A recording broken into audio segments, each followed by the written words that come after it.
Good morning, dear students. Today in this video I will be explaining to you this particular poem, Abou bin Adhem by Leigh Hunt. While you follow this video, kindly have your books open at page 35. At the beginning, let us read the poem. As I read the poem, you kindly follow it yourself. Abou bin Adhem, may his tribe increase, awoke one night from a deep dream of peace, and saw within the moonlight in his room, making it rich and like a lily in bloom, an angel writing in a book of gold, exceeding peace had made Abou bin Adhem bold. Or, please, the exact words are, exceeding peace had made bin Adhem bold. And to the presence in his room he said, what writest thou?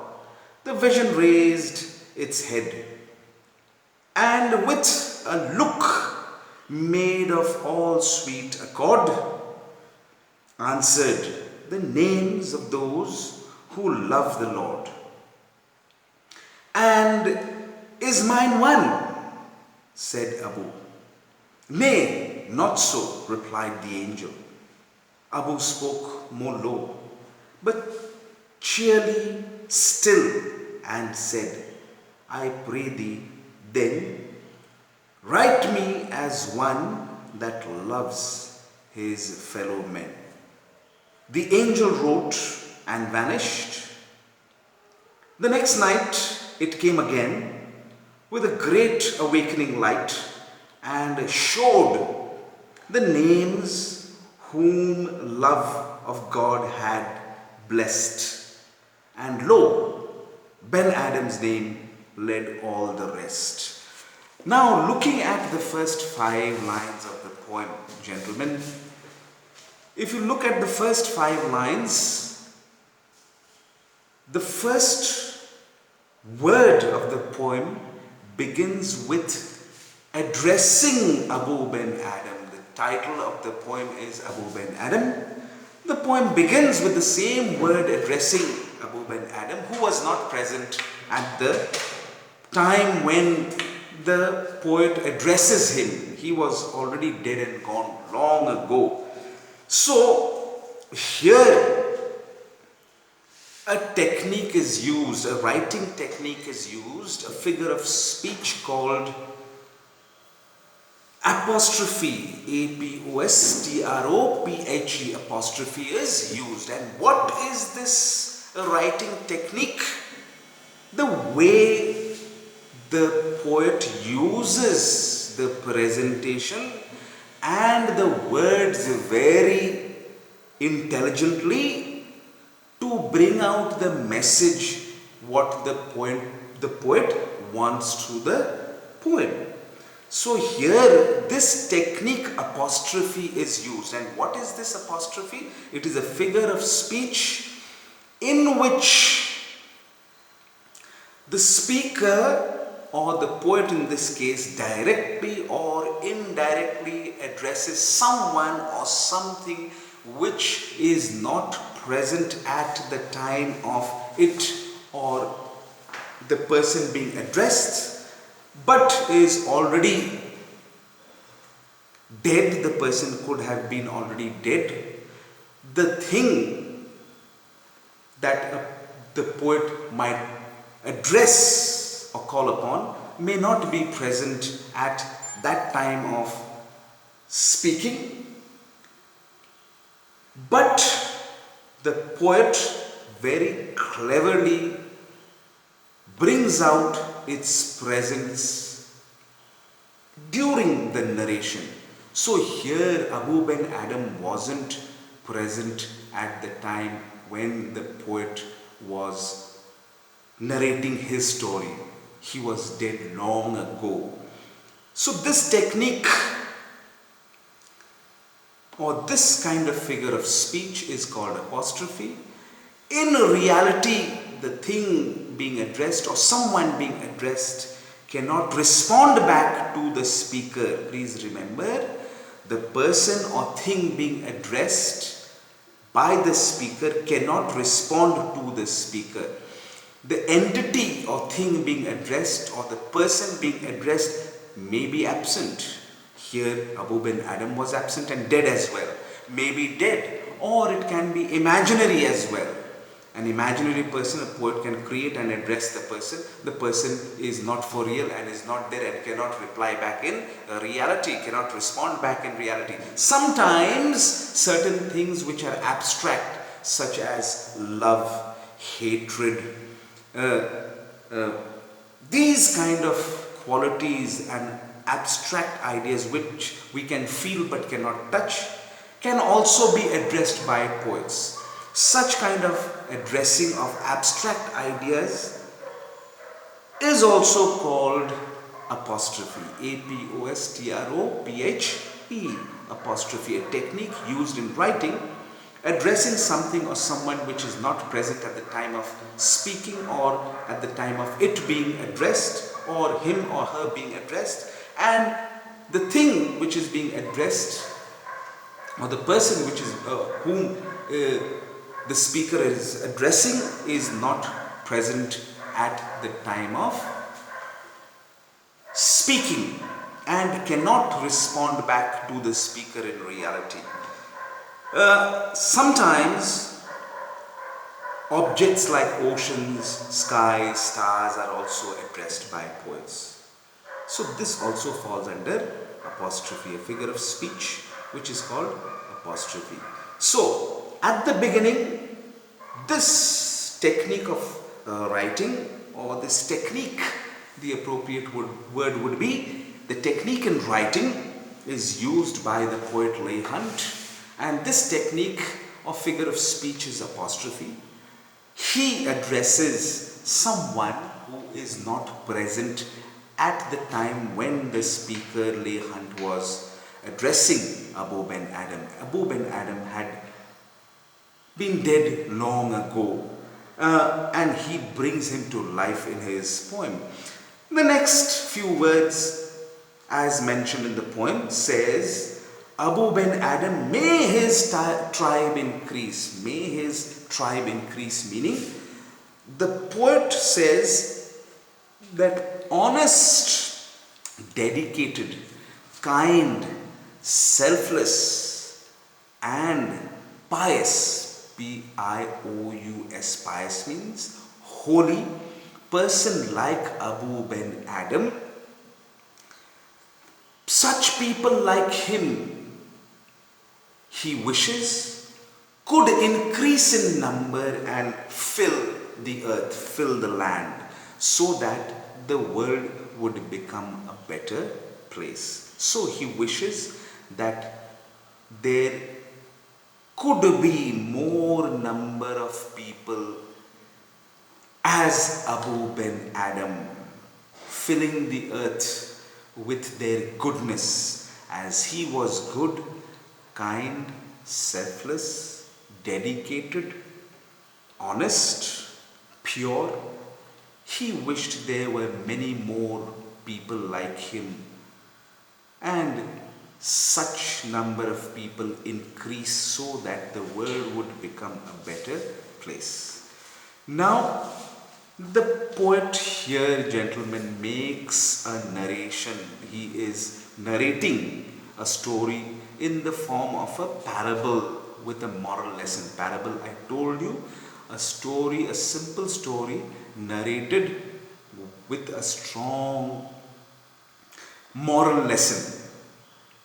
So the story here is about a single incident which occurred in the life of this Sufi mystic or Sufi saint Ibrahim Abou bin Adhem, and it is told by the poet to give us a strong moral lesson, and the lesson is that the true worship of God is the selfless service to our fellow being. Only then, by serving our fellow beings, we can obtain the graces of God and worship God truly. So that is the message, and it is a narrative form. It is a parable, a simple story narrated with a strong moral lesson. So that is the first line. The next line, awoke one night from a deep dream of peace. So he was asleep. This is the single incident that is being narrated in the poem. Abou ben Adhem was asleep peacefully in his room. Now this room was flooded with moonlight, and the word dream of peace is deliberately mentioned. He was in deep slumber, he was sleeping, and he was in a peaceful sleep. Here, peaceful. Why? Because he was an honest person, he was a simple person, he was a holy person. He was selfless. He did not think about himself. He served the poor, the sick, and his fellow beings. He had not cheated. He led a straightforward life with kindness and generosity without the motive of obtaining or getting back any reward in exchange of what he did. The help that he rendered, the help that he gave, the help that he forwarded to the needy and the poor. Since he was an honest man, he had done nothing wrong, there was no dishonesty in him. He did not have any fear, he did not have any sort of stress or anxiety. Therefore, he was at peace with himself, and he was at peace with the environment in which he lived. Now, this deep dream of peace meant that he was unworried, without any stress, without any anxiety, enjoying a deep sleep. It also means that this line also tells, awoke one night, it says, he woke up from that long period of search. He was in search of God. He was searching for God through his selfless, kind work of serving his fellow men. And now the time had come when he awoke to be enlightened, to receive that wisdom and experience God, make his presence in his life. So it also indicates that the time had come for him to experience the enlightenment given to him by God, the heavenly wisdom that was being rewarded to him by God after this long, deep sleep, which means after this long wait, searching, doing everything possible to find God. It was time for him to experience the presence of God in his life, that God was ready to give him the enlightenment to experience God's presence in his life. So he awoke from that search. He awoke from that deep sleep. And it was a time for something good to begin in his life. So that is the meaning of the second line. Awoke one night from a deep dream of peace. He awoke. The literal meaning would be he awoke from his deep sleep, peaceful sleep, deep dream of peace. He was asleep peacefully. He hadn't done anything wrong. He was an honest man. So therefore he had no fears, no stress, no nervousness, no anxiety. He was enjoying a deep sleep. He woke from it that night.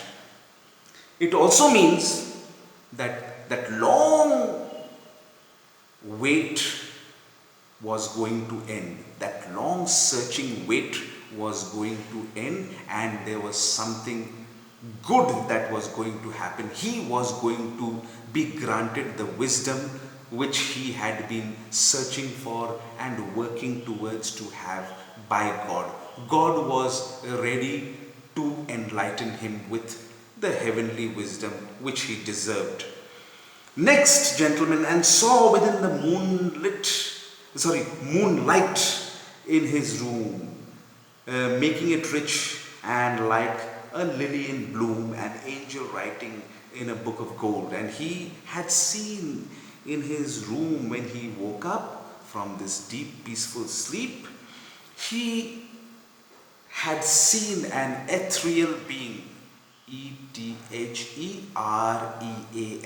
Ethereal means this heavenly being, this heavenly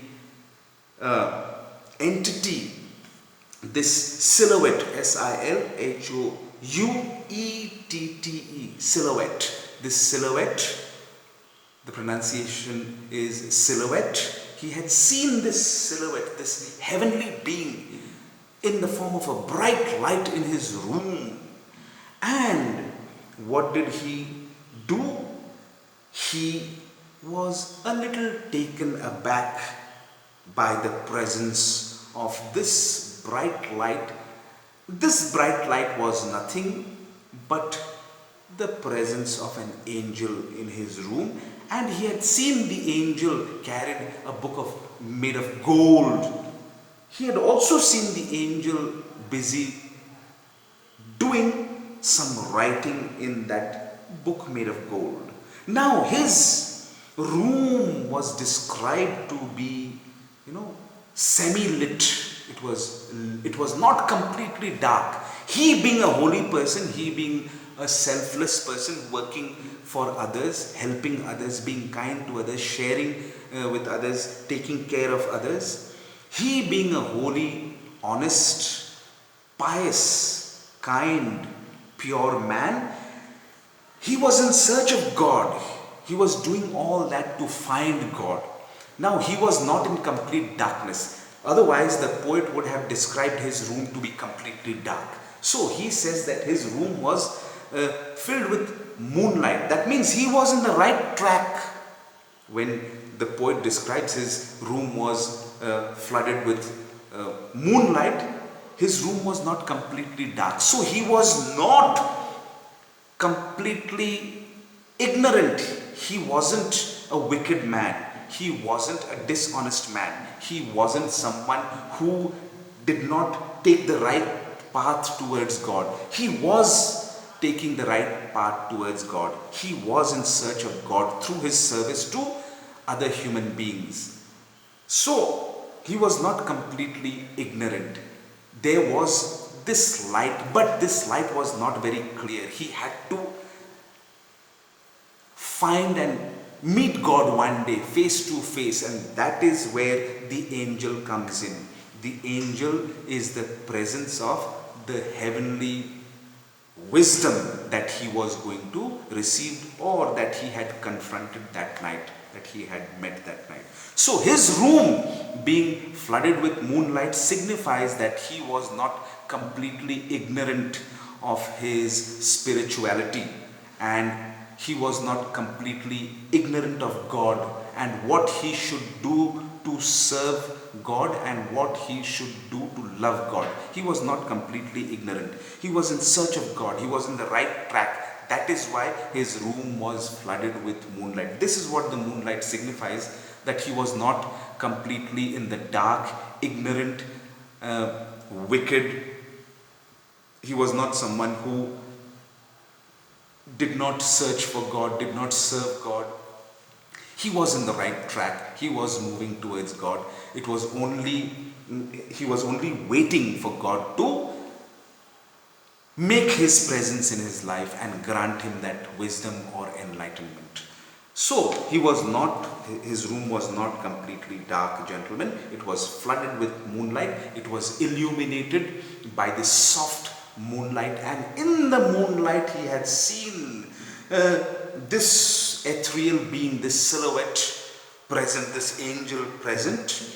And the angel is described to be as fresh as a lily flower that has just bloomed.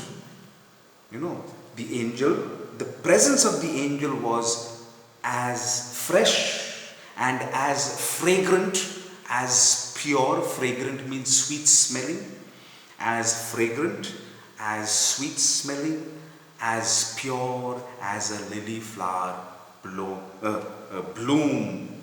So the moonlight made the presence of the angel even much more better. It enhanced the ambience, ambience,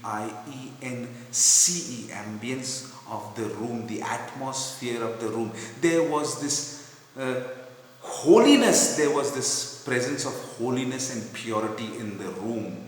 With the angel being present, Abou bin Adhem, awestruck, he was surprised to see this being, and this angel appeared to be as pure as a blooming or bloomed lily flower, as sweet smelling, fragrant as a lily flower. Here another figure of speech is used, and that figure of speech is simile. S-I-M-I-L-E, simile. A light comparison is used.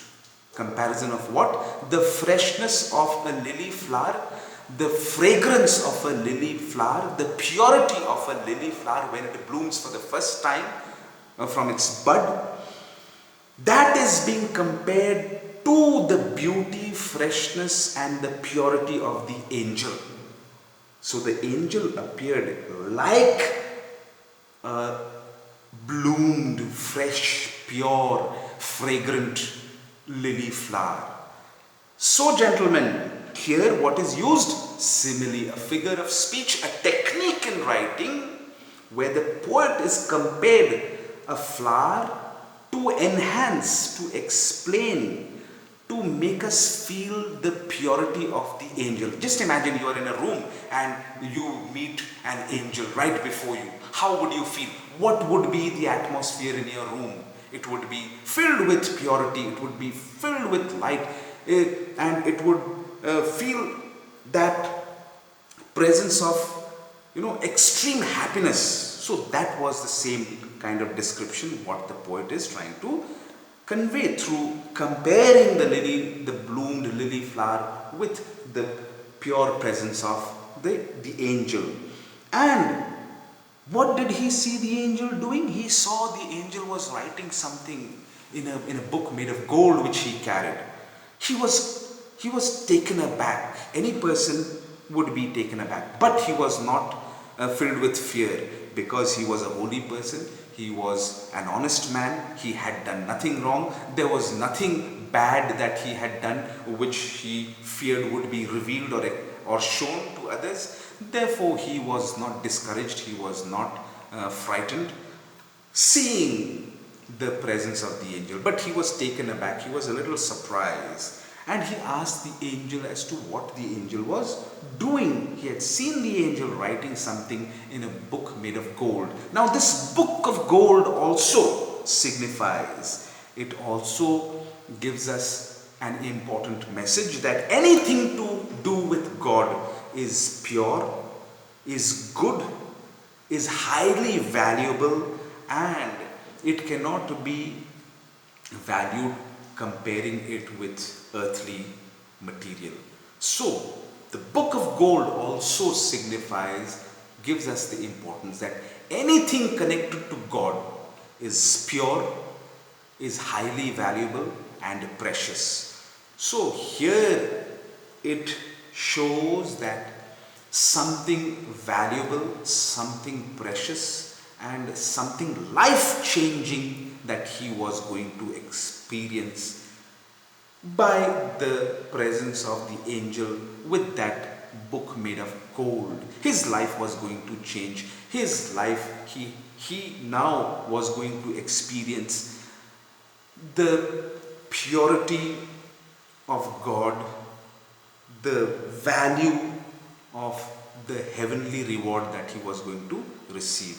So the book of gold, again I repeat, the book of gold signifies that anything to do with God is pure, is highly valuable, and cannot be equated with any kind of earthly material.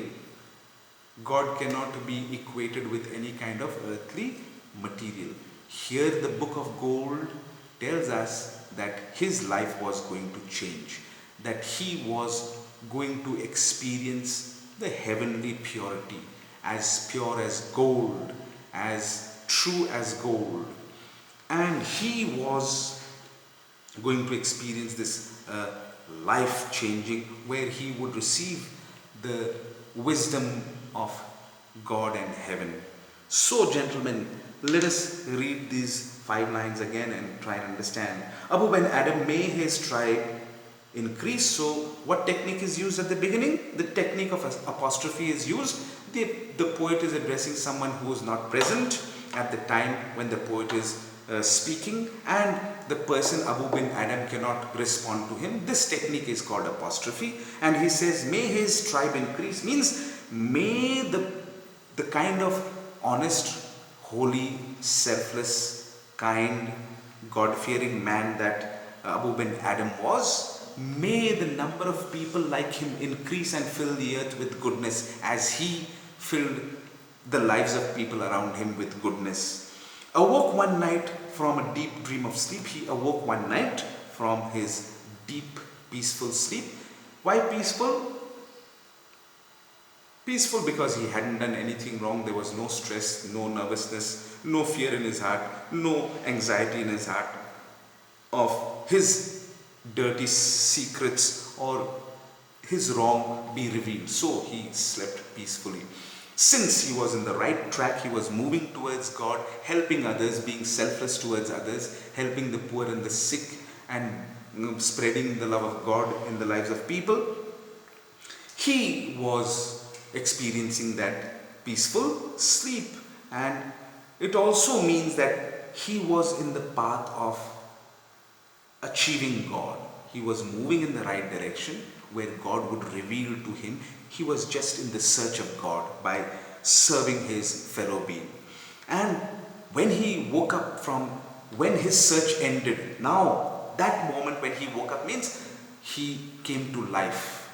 He received the presence of God. He was about to receive the enlightenment of God, the wisdom of God and heaven. So he awoke and his room was lit with moonlight. I told you, it means that he was in the right track. He was not ignorant, dishonest, wicked. He was not selfish.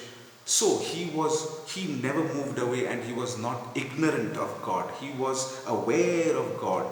He was aware of his spirituality, and he was moving in the right direction. So his room was lit with moonlight. Now the brightness of the moonlight in his life and in the room added to the beauty of the angel present there, and the angel appeared to be as fresh, as fragrant, as pure as a bloomed lily flower. What figure of speech is used here? Simile is used, because the freshness of the flower, the purity and the sweet smell of the flower is compared to the presence of the angel in the room. And then he had seen the angel was writing in a book of gold. And this gold signifies what? This gold signifies that connected with God, anything connected with God is pure and highly valuable. So was his life going to change, and he would experience God's value, reward and wisdom, which was pure and highly precious. So gentlemen, we'll keep it till there, the first 5 lines. I will send you the notes, go through the notes, refer to them and learn through them. The next few lines we will continue. If you look very carefully, there are 18 lines and 2 stanzas. And every 2 lines, the first line, second line, third, fourth, the first 2 lines form a couplet. Couplet means they go together, they rhyme together. But here it is a free verse. So, okay, you see, every second line is separated from the next by a punctuation mark. That you will have to remember. So, there are actually, if there are 18 lines, that means how many couplets will there be? Couplet meaning 2 lines, and here the couplet is closed by a punctuation. Every couplet is separated from the next by a punctuation mark. In most cases it is, you see, comma. So every 2 lines you will find a comma. And there are 18 lines, that means there are 9 couplets. 2 stanzas. The last 4 lines form the second stanza and the rest 14 forms the first. So we'll keep it till there, go through the first 5 lines and prepare yourselves. Go through the notes I will be sending you. Prepare yourselves well. Thank you, gentlemen.